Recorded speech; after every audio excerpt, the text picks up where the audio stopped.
heart of where innovation, money, and power collide in Silicon Valley and beyond. This is Bloomberg Technology with Caroline Hyde and Ed Ludlow.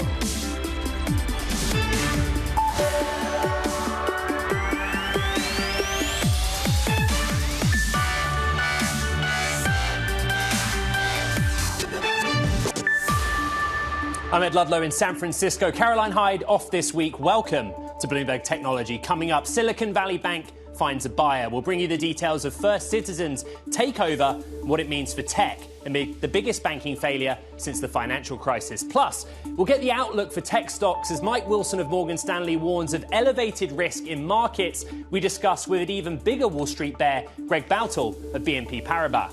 And China wants to develop a business-friendly image, but how does the retreat of its biggest moguls impact the CCP's pitch to tech? We'll break it all down with the Bloomberg Big Take. Here's the picture in markets. Actually, we turned a corner in the last few minutes. Nasdaq 100 down 0.8%. The Philadelphia Semiconductor Index down 1.3%. Tech really the underperformer. We saw some outperformance in banks on that relief with First Citizens stepping in for SVB. At the short end of the curve, you see yields higher. Risk off going through to Bitcoin as well, down below 27,000 US dollars per token. This is a week where we're kind of angsty, right? We're waiting for an amount of Fed speak to come. The kind of narrative had changed Sunday night into Monday when it comes to the Fed. This terminal chart kind of tells the story with the yields moving in relation to S&P futures. We thought maybe we'd get a bullish tilt on the Fed. How much is this now about the strength in the economy versus the fight against inflation? That's kind of the macro picture here with the movers. Bloomberg's Katie Greifeld out in New York. Katie. Hi, Ed. Well, like you said, markets have turned a corner just in the last few minutes, but there is a lot of screen on the screen behind me. Let's start with Blackbaud. That is a tech company that works with nonprofits. The news today, why the stock is up nearly 12%, is that it rejected an unsolicited takeover bid from Clearlake Capital for $71 a share. Blackbaud said that is too low. It looks like shareholders agree. Snap, too, having a good day, up about 3% or so. That's after Guggenheim raised its price target on the stock from $9 to $12. You can see shares are just around $12 right now, but even still a good day for Snap. And of course, the story of the day is really what's going on in the banks. Like you said, First Citizens, the big news there is that it's going to buy SVB, rather. There's a lot to like in that deal for First Citizens in particular. It's going to become one of the top 15 largest U.S. banks, according to Bloomberg Intelligence. Stock is absolutely flying right now, up 48%. And that's spurring a relief rally in the likes of First Republic. Of course, there's a lot of questions still around this name, but you can see shares higher by about 16% at the moment. So banks are the big outperformer today. But if you look over the past month, it's a totally different story. You have energy, financials leading losses. Financials in particular down almost 12%. On top, it's communication services and it's the tech names. And Ed, that's one of the more interesting details of the past month that we've lived through, is that growth has really taken back the leadership crown from value. And it puts the Fed back firmly in focus. Bloomberg's Katie Greifeld, thank you so much. Let's stick with that top story. First Citizens has agreed to buy Silicon Valley Bank after the biggest U.S. bank failure in more than a decade. Here with the details on the transaction. Bloomberg Opinions, Ed Hammond. And Ed, what are the numbers behind this transaction? What have they agreed to? Numbers are very murky, Ed, at this point, which is one of the interesting things, actually, when they put out the announcement this morning. It's very unclear sort of how it was being valued, what we should say in terms of, normally it's quite simple. We say the acquirer has paid X in the form of these two things. In this case, there is a lot of moving parts. Really what the government are doing here is they're not looking for maximizing value. They're looking for what's going to be safest for the depositors, what's going to be safest for the banking system and indeed for the nation as a whole. So the way they've structured this is they've kind of given a very, very good-looking deal to First Citizens. They've positioned this in a way that First Citizens has a great shot at making this work. And I think what you saw in the share price reaction of First Citizens this morning was really extraordinary. Something I think in the 10 years that I've covered M&A, I don't think I've ever seen a share price react quite like that when an acquirer announces a deal and you get a 50% run-up in the stock. I suppose what that reflects is the market and the investors in First Citizens are giving the management a huge amount of credibility to be able to integrate this successfully. What we've discussed on this program for the last 2 weeks is this is what the venture capital community wanted, right? They wanted a reincarnated form of Silicon Valley Bank to survive. Now the bigger picture is there's still a threat to that industry from markdowns because of what's happened in the banking sector. Yeah, I mean, look, there is a threat to the VC industry generally because I think they were shown to be perhaps a little bit incautious in the amount of money that was in single institution, the amount of exposure they had to this single institution. That will obviously continue to have ripple effects in the VC industry. I think generally, you're seeing it in some of the bank stocks this morning and over the last few days. There is some recovery of sentiment around the banking industry and indeed the regional banks in this country. But look, make no doubt about it, it's still going to be an issue. This is by no means the end of the concern in the banking sector. All right, Bloomberg's Ed Hammond, thank you. We've got some breaking headlines crossing the Bloomberg terminal. Disney has begun the first round of the 7,000 job cuts that it announced in early February. In a memo that Bob Iger, the CEO, has sent to staff, they say that the first wave of those impacted will come in the next few days, with a larger wave of layoffs to happen in April. Reminder that this is a job cut, 7,000 or so layoffs as part of a broader plan to target $5.5 billion of cost savings that was announced when Iger took the reins of the company again back earlier this year. But this is a staggered approach that Disney's taken. So the first round of layoffs to be sort of initiated in the next few days, a bigger wave to come in April. We'll continue tracking that story. Shares not moving hugely in response, up 0.7%. Turning now to the equity market and the tech sector more broadly, Mike Wilson of Morgan Stanley warning that repricing of that sector will elevate risk for the broader market. Our view is that there's going to probably be more cost cutting in that space because the malinvestment was just so egregious and the over-earning was even worse. So I think it's just going to be kind of a drip, drip, drip. My suspicion is markets tend to figure this out ahead of the actual numbers coming down.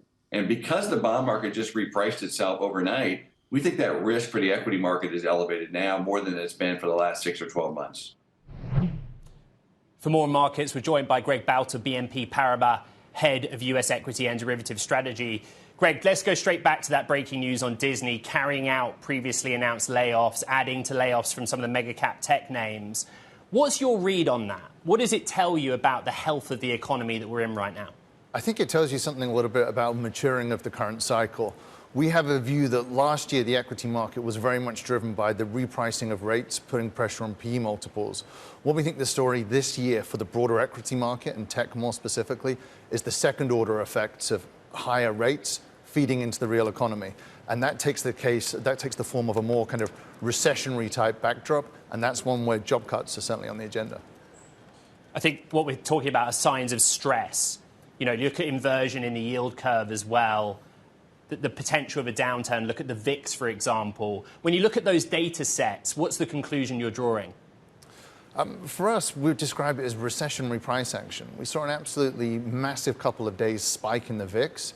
If you look at the VVIX, which is essentially the VIX of the VIX, the price of VIX optionality, we had an absolutely explosive 50-point two-day move higher there. We look at the bond market, and we also see some massive shifts in pricing over the last 2 weeks. So it looks like recessionary price action.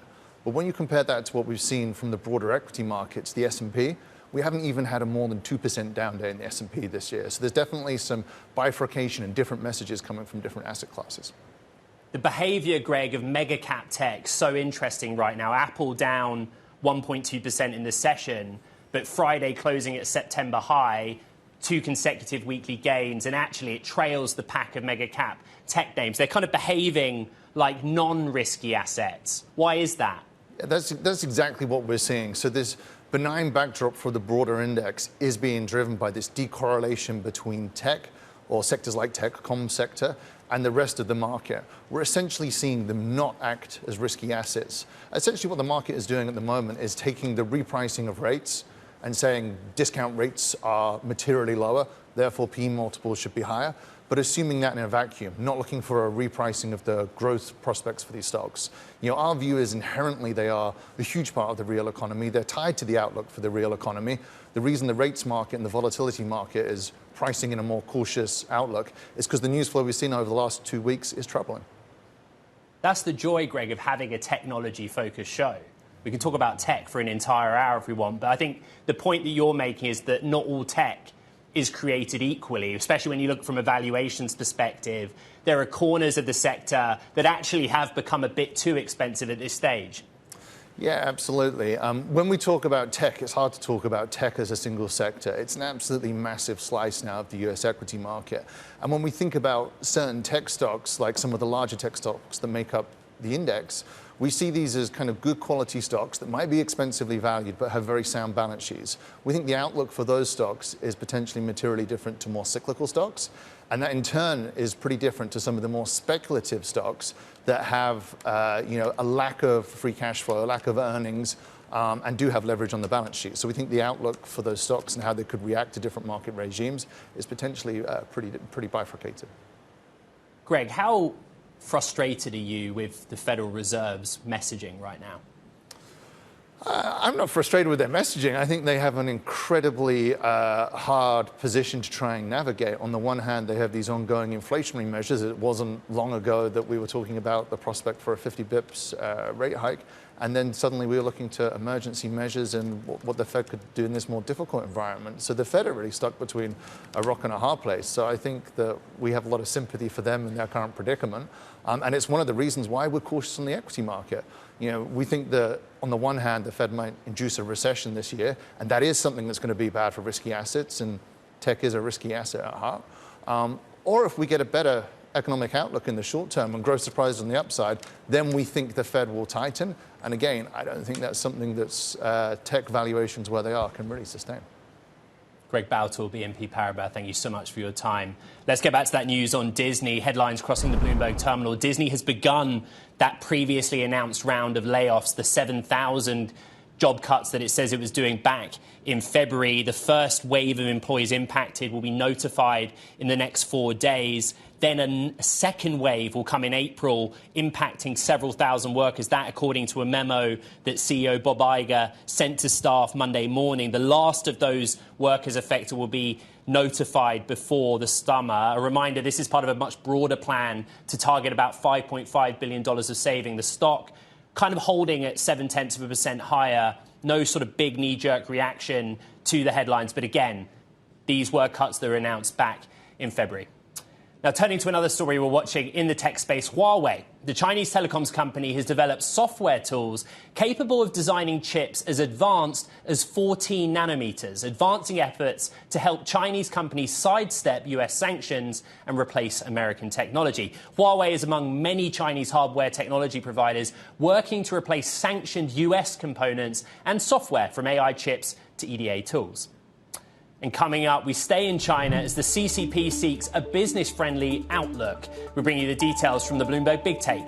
That's next. And as we head to break, taking a look at Alibaba, shares actually down 1.3%. We see the ADRs push higher in pre-market after a rare sighting of Jack Ma, who appears to have returned to mainland China for the first time in around a year. But those gains given up, now down 1.3% on the ADRs. We'll continue to track that story. This is Bloomberg.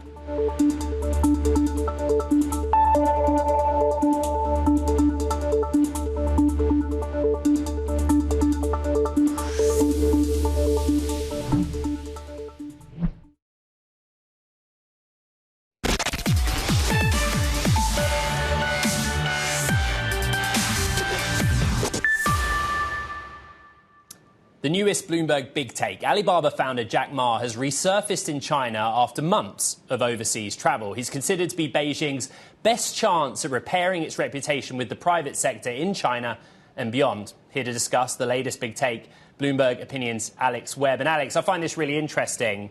We've just had the China Development Forum in China, basically a pitch for the economy after the lifting of COVID-0 restrictions. And in the same weekend, the kind of poster child of Chinese tech returns to the country. Tell us the story. It's a really fascinating piece from our colleagues in China.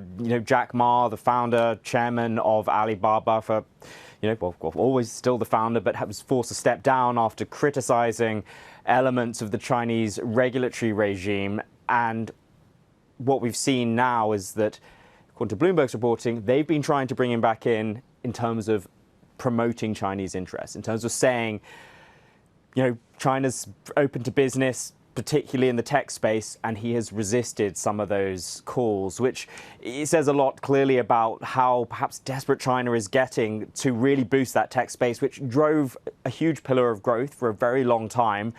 They now realize how badly they need it as growth in general slows a bit.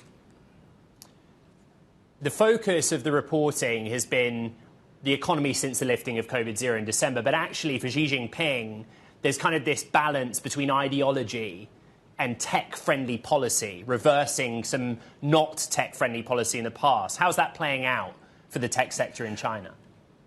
The thing that is interesting is while he is, trying to give the tech economy a new lease of life, the situation has changed. They are not the sort of untrammeled government-supported entities that they once were.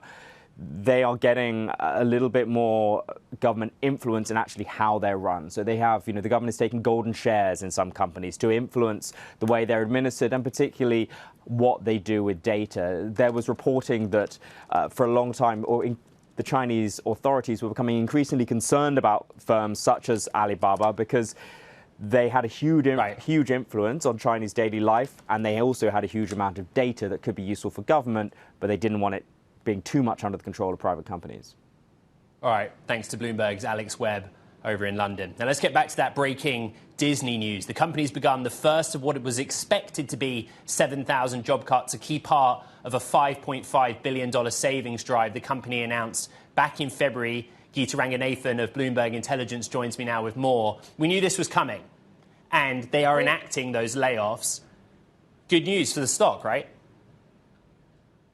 Yes, this was very much expected. We have about $5.5 billion, as you just mentioned, in cost cuts.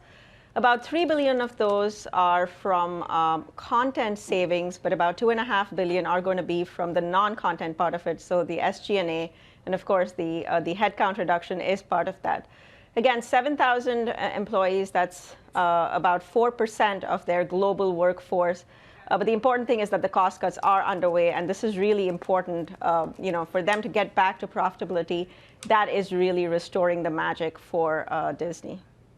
Disney shares now higher by a percentage point, those gains accelerating. Ike is saying that there will be a smaller wave of cuts in the next 4 days, several thousand in April when it will be concluded by the summer. Geeta, why is it important that this is done quickly? Yeah, it is. It's really important because of all of the, the whole narrative now shifting so quickly to profitability. For the longest time, Ed, this was always about this, streaming subscribers, getting the maximum number of subscribers. But now, obviously, the new narrative has been, that focus on profitability. And for that, obviously, they have identified so many different cost cuts in different parts of the organization. It's important for them to get this done quickly because they're also undergoing a larger structural reorganization.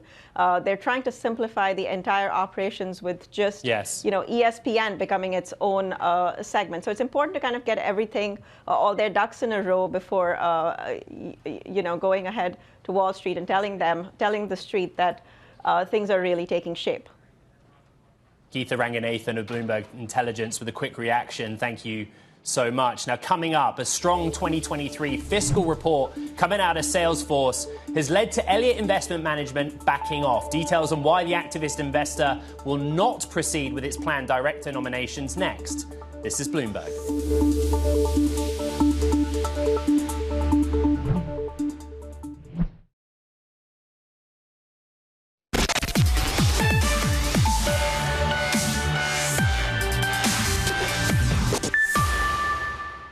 Time now for Talking Tech. Security researchers at Moscow-based Kaspersky Lab have found potential malware in versions of Pindodo days after Google suspended it from its Android App Store. The cybersecurity firm says it found evidence that earlier versions of Pindodo exploited system software vulnerabilities to install backdoors and gain unauthorized access to user data and notifications. Plus, TikTok's possible acquisition by an Oracle or a Microsoft could be its nearest escape hatch from US government scrutiny. However, the price of the social platform could come at a lower cost. That's compared to Twitter's own valuation write-down to just 55% of last year's deal value, or $20 billion, according to research by Bloomberg Intelligence. And speaking of Twitter, the social media company is looking for whoever leaked parts of its proprietary source code. The code was posted on GitHub, the widely used code repository that's now owned by Microsoft. GitHub complied with Twitter's request to remove the data. Twitter now wants GitHub to identify anyone who posted or downloaded or uploaded its code. Meanwhile, Salesforce has an agreement with Elliott Investment Management, the activist investor, which will now not go ahead with a plan to nominate directors. Bloomberg's Brody Ford has the story. And Brody, you and I were talking about this earlier. It's kind of a case of Mark Benioff lives to fight another day, right? Absolutely. I mean, when an activist comes in, and they were very positive on Benioff from the get-go, but when an activist comes in, the odds of a CEO getting kicked out, it's on the table, right? Salesforce has had a pretty rough 6 months. They saw that dangerous cocktail of slowing growth and increased calls for boosted margins. And so everybody was kind of watching to see what Mark Benioff would do. But in the most recent earnings report, they pretty much blew everybody's expectations out of the water. And so this is one of those rare cases where an activist like Elliott, that's known for being pretty active, decided to say, well, we're happy with what's happening at this point, and we're going to take a step back without a concession like a board seat or management changes. This is a stock that's up more than 40% so far in 2023. That's the share performance story. What is the outlook for Salesforce right now? How is the business doing? Yeah, as I said, it is facing its slowest revenue growth pretty much in its history. This is a company that's very famous for lavish spending, for big acquisitions. But like many other tech peers, it's said right now that its big focus is on profitability. That means it's closing offices. It laid off 8,000 people earlier in the year. Even stuff as minute as saying, we want less salespeople on each deal because we had just a ton of people hired. And I mean, that's music to the ears of a lot of investors who've been saying, hey, your profit margin is maybe 10 percentage points lower than a company like Oracle or your other kind of more mature software players. So the outlook, I think, at the very least, a lot of analysts would say much more positive today than maybe 6 months ago. I think after Salesforce reported earnings, Elliott was quite positive, but kind of hinted that they wanted to see more, and yeah. I guess they did, thanks to Bloomberg's Brody Ford out in New York on all things Salesforce. Now, coming up, another rival to ChatGPT, and this time it's coming out of Databricks. We get all the details from Databricks CEO Ali Ghodsi. That's next. This is Bloomberg.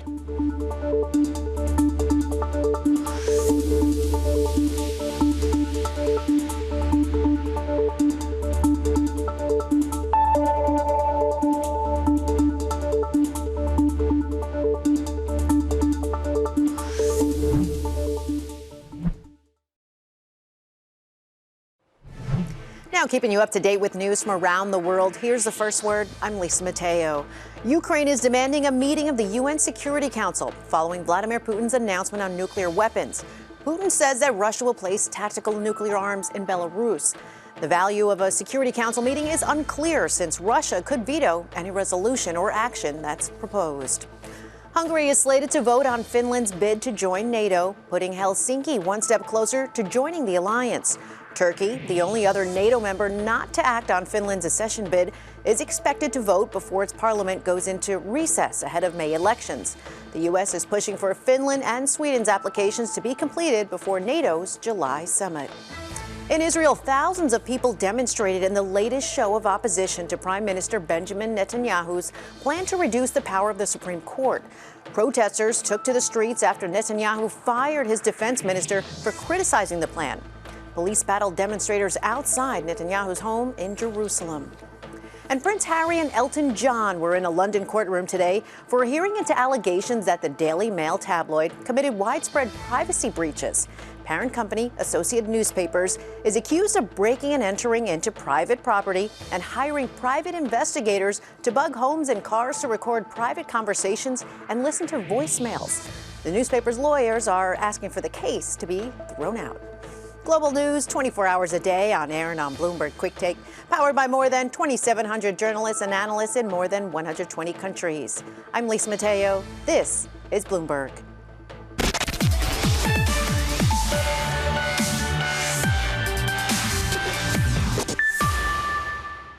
Welcome back to Bloomberg Technology. I'm Ed Ludlow. in San Francisco. A rare IPO, Presight AI, a data analytics firm owned by Abu Dhabi's G42, drew orders worth $28.5 billion for its $496 million IPO. That's the latest sign of strong demand for Middle East offerings. The listings will be Abu Dhabi's second of the year and was oversubscribed by a factor of 136 times. Let's stick with AI. Databricks has launched an AI language model that it says developers can easily replicate to build their own ChatGPT-like apps. Joining us now with all the details, Databricks CEO Ali Ghodsi. Ali, first question, simple. Why is it called Dolly? Well, because Dolly was the first clone of a chip, and Dolly, the open source large language model that we released, is very, very similar. It's almost like a clone of these existing other models, but its main difference is it only costs us $30 to produce it and using just 3 machines, whereas all these other things that it's a clone of have been using hundreds of thousands of hours, and they've been trained on trillions of documents, so it's that's what we called it, Dolly. It also kind of sounds like Doll-E, the product that was put out by OpenAI. Okay. So a more narrow data set. You've talked about the price comparison, but think about the technology. What are the similarities and differences between what you think is capable with your LLM versus literally what ChatGPT is offering now? Yeah, I think the key point, the thing that kind of took us all by surprise in November last year when ChatGPT came out, was this ability to have this kind of human interaction where it's going back and forth and reasoning with you. And that people thought you need tens of thousands of machines and lots of money, billions. And that's the thing that we kind of did for $30. So that's the thing that actually, frankly, surprised us. But the key thing here is that we open sourced it. So anyone can actually use this. Any enterprise, any organization can use that, and they can own the model themselves. Whereas with OpenAI and these other models, those are proprietary and owned by a specific company like OpenAI or Anthropic or Cohere. Let's go deep here into the nitty-gritty, Ali. This is a years-old large language model, LLM, right? Talk to me about the architecture. Okay, but things are moving really fast right now. What is the architecture this is based on? Rachel Metz, who's just joined us at Bloomberg News, she is everything AI, really following her work closely. She's basically asking me the question, is this a generative system using transformer architecture? What is new here? Yeah, absolutely. So yeah, it is using transformer architecture, which is the sort of secret sauce behind these LLMs. It is generative model. It's just quite small, and it hasn't been trained on lots of documents, and not a lot of money has been spent on it. So we think that the secret sauce here lies in this small data set that we trained it on. So we had a data set with questions of answers of how humans like to have this kind of dialogue that you and I are having. And that small data set apparently is the secret sauce. And it turns out that maybe you don't need these huge models. Maybe the industry has been going in the wrong direction, training bigger and bigger models and spending more and more money. All you just need is this specific data set, and that's when you crack the code on this human interaction. I tweeted that you were coming on the show, and one of the audience questions was about the ethical considerations around this. Essentially, they're asking how Databricks approaches the ethical side of what it's offering. Yeah, that's super important to us, of course. We think that the best way is for the community to collaborate on an open model that we can actually understand, where you have the source code to it, rather than it being locked down somewhere. So we think overall, it's super important that we do research on the ethical aspects of this, but let it be open. So open sourcing it is actually really critical, and making sure that every organization can have these so they can understand what they're doing with their data and understand what their model is doing when it's generating responses, rather than it coming out of a black box API that's somewhere else that you don't actually have control over. Only very few companies, say a handful, have control over it. Ali, there's just intense interest in this space right now. You heard us talk about Presight and its oversubscribed IPO over in Abu Dhabi. Will Databricks IPO when the window opens fully? Yeah, that's a stepping stone for us that will pass. We're more excited. We think over the next 10 years, this stuff is going to have huge impact. And there's no doubt for us that Databricks will be an immensely successful company on its own right over the next decade or so. So the IPO is just a stepping stone. We're not super obsessed with whether it happens in the next 6 months or a year or whatever it is, right? We will do that when the market conditions are appropriate. But you could do it within the next 12 months. You could be ready. I mean, we are ready already, right? We've already shared we're over $1 billion revenue, we're 6,000 employees. We have the finances, so we're operating, even though we're private, as a public company. Final question on Dolly. If you make Dolly cheaper than what's out there, what is the risk that it opens up access to bad actors? Yeah, look, I think the ethical aspects of this are super important. I just think these models, like Dolly, are super powerful, and they can help us do things better. They can help us make education way better, healthcare way better, housing way better, right? So they're going to be great for humanity, but bad actors can also use it to do bad things. Not just Dolly, any of these models, any machine learning, any technology can be used by the good guys and the bad guys. And I think, A, we need regulation, and 2, we need to understand how these models work. And the best way to do that is by opening them up and having them be open sourced rather than them being proprietary, so that every company can leverage this technology. Because we think in every industry in the next decade, the winners are going to be data and AI companies. It doesn't matter which industry or vertical, they're all going to be data and AI leaders, and they're going to be leveraging this kind of technology. So let's open it up and understand what they're doing. All right, Databricks CEO Ali Ghodsi, come back and tell us how that progresses over the next year. Thank you very much. Now, speaking of IPOs, Oyo Hotels is reducing the shares it aims to sell via a stock market debut by about 2/3, an effort by its founder to get the sale done even after tech valuations have plunged. The once high-flying company, backed by SoftBank, is preparing to file a fresh initial public offering document as soon as this week. In the filing, Oyo outlined plans to sell just 1/3 of the new shares it originally planned, eroding the amount of fresh capital it's expected to receive. Now, coming up, we turn to backers of Silicon Valley in our VC Spotlight feature and speak to Elodie Dupuis, Fulham Partners founder and managing partner. And I want to keep track of 2 specific stocks. Pinterest climbing after UBS raised its price target and its buy rating on what it sees as advertising growth. And then Roku also jumping after Susquehanna upgraded the stock on what it sees as long-term drivers. 2 movers to the upside in Monday's session when it comes to tech. This is Bloomberg.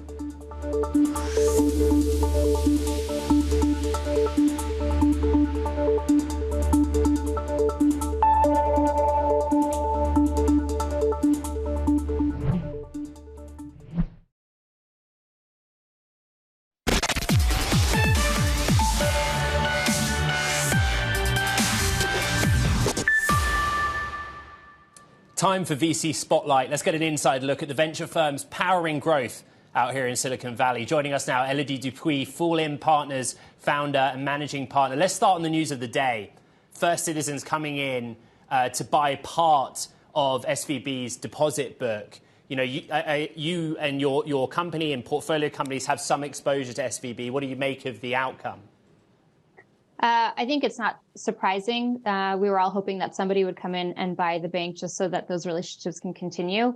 In terms of Fulham's exposure, we work a lot with bootstrapped companies, and so they aren't really the core market for Silicon Valley Bank. So we didn't have nearly as much exposure as some of our peers in the industry, which was lucky for us. But I think this is a good outcome in terms of making sure that that stability that was there for a long time continues for folks going forward. Though I do expect to see a change in underwriting policies around what profile of companies can get debt and on what terms relative to what we were seeing in the past.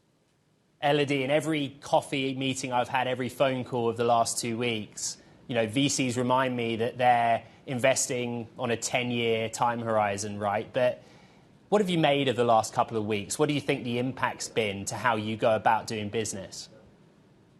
Great question. So I think there are groups out there that have been relying on debt either as part of their initial investment strategy or more recently, we were hearing this in the last, call it 6 to 8 months. There was a correction that happened in the public markets about a year ago, and it's taken some time for that correction to materialize in private market valuations. We were looking at companies over the last 2 quarters, and anytime we talked about, their need for potential cash going forward, we got a lot of responses around we would rather take on debt than take on a down round. I suspect for those types of groups, that game is ended now, and there are going to have to be some corrections on the private side valuations. So from our perspective, it's sort of an overdue correction that we've been waiting for the last, couple quarters, maybe a little bit longer. In terms of how it impacts, go ahead. No, I want to jump in and ask, in that vein, what a term sheet looks like right now, because there were all these kind of big picture themes that we talked about January through early February, bigger checks at slightly earlier stages, right? If you think Series B, that kind of all went away amid, the tighter financial conditions conversation when SVB collapsed. What are you seeing in the term sheets that are coming across your desk? So I would say I see it less in the term sheets, other than, valuations have rationalized compared to where they were in the last 18 to 24 months. I would say the largest change that we're seeing is actually a better alignment, I would call it, between founders and investors. So for the last few years, there's been a narrative in the market that more money at a higher valuation is the way to showcase founder friendliness. I think founders have woken up to the reality that taking on more money at higher terms doesn't necessarily play to their benefit in the long run. And we're starting to see a lot of founders who are asking more around, how do you really partner with us as organizations and as individuals? Right. What type of value add are you bringing beyond a capital check? And so that focus on partnership combined with more rational valuations is definitely what we're seeing these days. Did you just use the term founder friendly? I did. I think I've heard that before in the last few weeks and months. What does it mean? Look, we've had a very specific definition of it here at Fullen, which was a dedication to making sure the companies that we partner with have all of the resources and opportunity to succeed. And for us, that's always meant we make sure that there's clear alignment between us as an investor and the company and the founders going in. So that doesn't necessarily mean the highest valuations. It means the right amount of capital for the strategy that they're looking to enact. I do think we've seen a game of let's raise as much as we can at the highest price, and getting to $1 billion as fast as possible is the right thing for us. That's the piece that has really fundamentally changed in terms of a definition of founder friendly, where folks now are realizing, if you're crushed under $300, $400 million of preference stack at a valuation that you're going to take 4 years to climb yourself out of, that's not a very friendly place to be. And so that is really changing the definition or what founders are looking for in terms of being more thoughtful, asking more questions of the investors in terms of, what do you do to help your companies? How are you playing this longer? To your point, it is a 10-year game, right? But it's a 10-year game if the company can live for 10 years. If they're going to run out of cash in 18 months because there isn't the proper partnership at the board level where investors are really, challenging the founders as opposed to just letting them run wild. I think that's a big piece of what we're seeing change in the market. Yeah, and the health of the startups themselves. Fullen's really focused on software in particular, but also e-commerce, mobile applications. What are you excited about right now? Well, I think if you're an investor who's been through a downturn, then you kind of know what's coming, which is, again, a closer alignment on entry point between funds and the companies that they work with. There are a lot of counter-cyclical businesses out there that do very well in these kinds of times. So we're familiar with a business that enables you to sell your old clothes via a mobile app to others on the platform. That's a kind of company that can do reasonably well in good times. But as economic pressures start to mount, folks may be looking for a way to make more money. And so they're more eager to part ways with items of clothing they haven't worn recently. And similarly, if you're looking to save money, maybe you're going to be looking to buy secondhand instead of buying firsthand. So that's an example of the type of countercyclical businesses that we would see come out of these times. I think more broadly, when you have more pressure economically and you have less capital going into the market, you start to see a lot of small advantages. So you're able to hire better talent for a more rational price. You're able to get more bang for your buck when it comes to marketing, and all of your dollars don't just go to the Facebook and Googles of the world.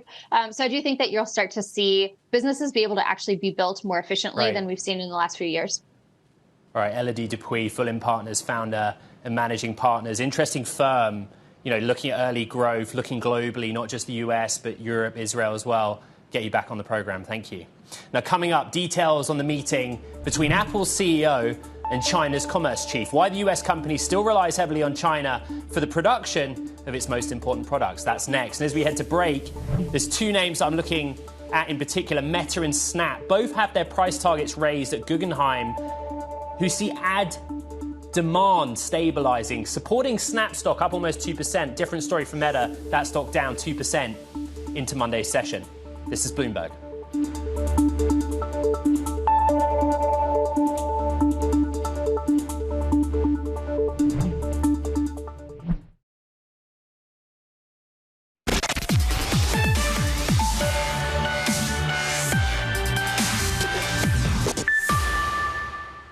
It's back, and it's going viral. I'm talking about HBO's hit series Succession, of course.